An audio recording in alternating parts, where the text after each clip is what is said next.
বিএনপির জাতীয় স্থায়ী কমিটির সদস্য নজরুল ইসলাম খান বলেছেন, ফ্যাসিবাদ বিরোধী সকল রাজনৈতিক শক্তি ঐক্যবদ্ধ হয়ে দেশ ধ্বংসের ষড়যন্ত্র মোকাবেলা করতে হবে।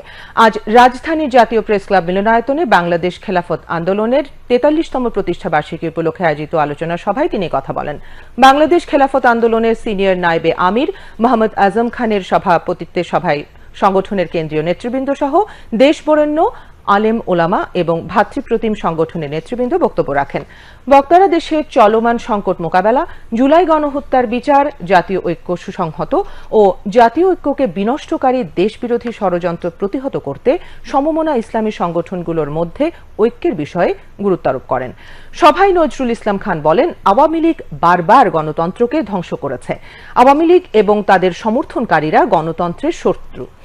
আন্দোলনের নামে অনেক জায়গায় পতিত সরকারের এজেন্ট কাজ করছে উল্লেখ করে নজরুল ইসলাম খান বলেন, ভারত একটি গোষ্ঠীকে সহায়তার কাজ করছে যা বাংলাদেশের স্বাধীনতা ও সার্বভৌমত্বের বিরুদ্ধে ষড়যন্ত্র।